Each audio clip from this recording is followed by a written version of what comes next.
नमस्ते किसान भाइयों, मैं मोहर सिंह आपके अपने खेती फंडा चैनल में आपका स्वागत करता हूं। किसान भाई, आज मैं आपको गेहूं की फसल में उर्वरक प्रबंधन फर्टिलाइजर मैनेजमेंट की जानकारी देने जा रहा हूं। किसान भाई, किसी भी फसल में पौधे की अच्छी वृद्धि और विकास के लिए 17 पोषक तत्वों की आवश्यकता होती है, लेकिन जिनमें से 3 पोषक तत्व कार्बन, हाइड्रोजन और ऑक्सीजन पौधे हवा और पानी से ले लेते हैं, लेकिन शेष 14 पोषक तत्व पौधे भूमि से ग्रहण करते हैं। उन 14 पोषक तत्व में किसान भाइयों नाइट्रोजन, फास्फोरस और पोटास की पौधों को अधिक मात्रा में आवश्यकता पड़ती है, लेकिन जो शेष 11 पोषक तत्व हैं जैसे calcium, magnesium, zinc, boron, molybdenum, copper, sulphur, cobalt, chlorine, लोहा, तांबा इत्यादि की थोड़ी मात्रा में आवश्यकता पड़ती है। फसल में जहां तक संभव हो किसान भाइयों संतुलित मात्रा में खादों का प्रयोग मिट्टी की जांच के आधार पर ही करना चाहिए। उससे हमको पता पड़ जाता है हमारी मिट्टी के अंदर, भूमि के अंदर कौन सा पोषक तत्व कितनी मात्रा में उपलब्ध है। अगर किसान भाई किसी कारण से हम अपनी मिट्टी की जांच सॉइल टेस्ट नहीं करा पाए तो गेहूं की जो समय से बुआई वाली किस्में हैं जिनकी बुआई 25 अक्टूबर से लेकर 25 नवंबर तक की जाती है, खाद एवं उर्वरकों का प्रयोग संतुलित मात्रा में हम इस प्रकार करते हैं। जब किसान भाइयों आपके पास डीएपी खाद उपलब्ध है तो डीएपी 50 किलोग्राम प्रति एकड़ के हिसाब से बुआई के समय देना है, और उसके साथ में 20 किलोग्राम म्यूरेट ऑफ पोटास, जहां पर भूमियों में पोटास की कमी है वहीं पर 20 किलोग्राम म्यूरेट ऑफ पोटास आपको देना है। उसके बाद किसान भाई 1 से 10 किलोग्राम यूरिया टॉप ड्रेसिंग में खड़ी फसल में हमको देना है। जो 1 से 10 किलोग्राम यूरिया को किसान भाई जो पहली सिंचाई के बाद आधा और दूसरी सिंचाई के बाद यानी 55 किलोग्राम पहली सिंचाई के बाद और 55 किलोग्राम दूसरी सिंचाई के बाद देना है। लेकिन पहली सिंचाई किसान भाइयों बुआई के 21 दिन बाद जब शिखर जड़ें तो क्राउन रूट बनना शुरू हो जाते हैं उस समय अवश्य देना है। उस समय खेत के अंदर पानी की कमी नहीं होनी चाहिए, जब जड़ों की वृद्धि ठीक तरह से नहीं हो पाएगी। और दूसरी सिंचाई किसान भाइयों बुआई के 40 से 45 दिन बाद अवश्य देना है, जब पौधे में टिल्डरिंग होती है उस समय देना है। जहां पर किसान भाई हैप्पी सीड से बुआई कर रहे हैं, चाहे धान के अवशेष जब खेत में रह जाते हैं, खड़े अवशेषों में ही हम गेहूं की बिजाई करते हैं तो खेत को जोतना नहीं पड़ता है। उस स्थिति में किसान भाइयों यूरिया को हमको पहली जो और दूसरी सिंचाई से पहले हमको खेत में छिड़कने के बाद में उसके बाद में सिंचाई करनी है। जो किसान भाई हम पछेती बुआई जब 25 नवंबर से लेकर 25 दिसंबर तक करते हैं, वहां पर हमको यूरिया की मात्रा 80 किलोग्राम प्रति एकड़ पहली सिंचाई के बाद 40 किलोग्राम और दूसरी सिंचाई के बाद 40 किलोग्राम प्रति एकड़ के हिसाब से हमको देना चाहिए।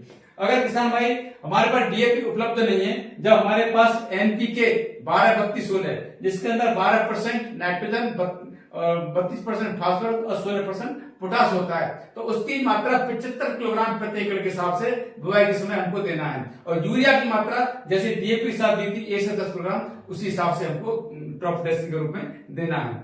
और जहां पर किसान भाई हमारे पास डीएपी भी उपलब्ध नहीं है और एनपीके भी उपलब्ध नहीं है, तो उस कंडीशन में हमको क्या करना है, सिंगल सुपर फास्फेट 1 से 50 किलोग्राम प्रति एकड़ के हिसाब से देना है। लेकिन उसके साथ में किसान भाइयों 20 किलोग्राम म्यूरेट ऑफ पोटास अवश्य देना है, जहां पर भूमियों में पोटेशियम की कमी होती है।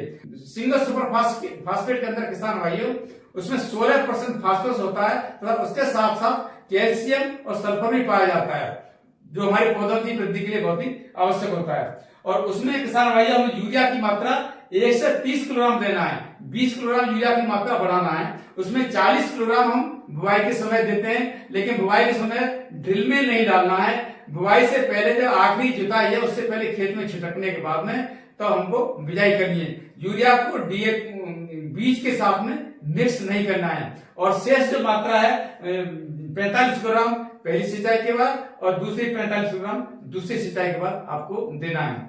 और किसान भाइयों जिंक सल्फेट, अगर आप जो खाद है हमारा जिंक सल्फेट, गेहूं से पहले की जो फसल में हमने जिंक सल्फेट नहीं डाला है, जैसे धान है या ज्वार है या बाजरा है, जो भी कोई फसल है या मक्का है, उसमें हमने जिंक सल्फेट नहीं डाला है, तो हमको गेहूं की फसल में 10 किलोग्राम जिंक सल्फेट 21% वाला अवश्य देना है। उसको भी हमको डीएपी के साथ मिक्स नहीं करना है। आखिरी जुताई से पहले हम खेत के अंदर 20 किलोग्राम सूखी मिट्टी मिला के छिट्टा मार के जुताई कर देनी है। और ये साल में हमको एक ही बार देना है, जो चाहे खरीफ की वाली फसल में दे दीजिए चाहे रबी की वाली फसल में देना है। लेकिन कोशिश करना है खरीफ की फसल जब धान की हम रोपाई करते हैं उसमें अवश्य देना चाहिए। सल्फर हमारी फसलों के लिए बहुत ही महत्वपूर्ण पोषक तत्व है, इसलिए किसान भाइयों गेहूं की बुआई के समय 10 से 12 किलोग्राम सल्फर 90% वाला डीएपी या एनपीके के साथ में मिलाकर बुआई कर देनी चाहिए। लेकिन जब किसान भाइयों अगर हम सिंगल सुपर फास्फेट बुआई के समय दे रहे हैं तो अलग से हमको सल्फर देने की आवश्यकता नहीं है, क्योंकि सिंगल सुपर फास्फेट में 16% फास्फोरस तो होता ही है, लेकिन उसके साथ में सल्फर और कैल्शियम भी पाया जाता है। किसान भाइयों जब ज्वार और मक्का की फसल को कटने के बाद जब हम गेहूं की बुआई करते हैं तो उस समय हमको 25% यूरिया की मात्रा अधिक डालनी है। अगर जब दलहनी फसलों के कटने के बाद जब हम गेहूं की बुआई करते हैं तो उस समय हमको यूरिया की मात्रा 25% कम डालनी है, क्योंकि दलहनी फसलों की जो जड़ों में गांठों में राज्यों में जीवाणु पाए जाते हैं, वो वायुमंडल की नाइट्रोजन को जड़ों में एकत्रित कर देते हैं, जिससे हमारी भूमि की उर्वरा शक्ति बढ़ती है। और किसान भाइयों जो हमारी भूमि जो क्षारीय प्रकृति की है यानी कल्लर है, उनका जो पीएच मान 8.5 से जो ऊपर होता है उस जमीन में हमको 25% यूरिया की मात्रा अधिक डालना है। और किसान भाइयों गेहूं की बुआई से 25 से 30 दिन पहले अगर गोबर की सड़ी हुई अच्छी खाद 60 क्विंटल प्रति एकड़ के हिसाब से हमने अगर खेत में मिला दिया है, उस समय भी हमको यूरिया की मात्रा 25% कम मिलानी है। किसान भाइयों इस तरह से हम गेहूं की फसल में खाद एवं उर्वरकों का संतुलित मात्रा में प्रयोग करेंगे तो हम गेहूं की अच्छी पैदावार ले सकते हैं। अगर पोषक तो जहां ज्यादा डाल देंगे यानी यूरिया की मात्रा आप अधिक प्रयोग करेंगे तो पौधे की बढ़वार अच्छी हो जाएगी, ज्यादा हो जाएगी, जिससे हमारी फसल गिरने के चांसेस रहते हैं। इसलिए किसान भाइयों संतुलित मात्रा में ही पोषक तत्वों का उपयोग करना चाहिए। इस तरह से किसान भाइयों हमारी फसल भी अच्छी होगी। और आपको ये मेरी जानकारी अच्छी लगी हो तो इसको लाइक करें तथा चैनल को सब्सक्राइब करें और दूसरे किसान भाइयों में साझा करें। धन्यवाद।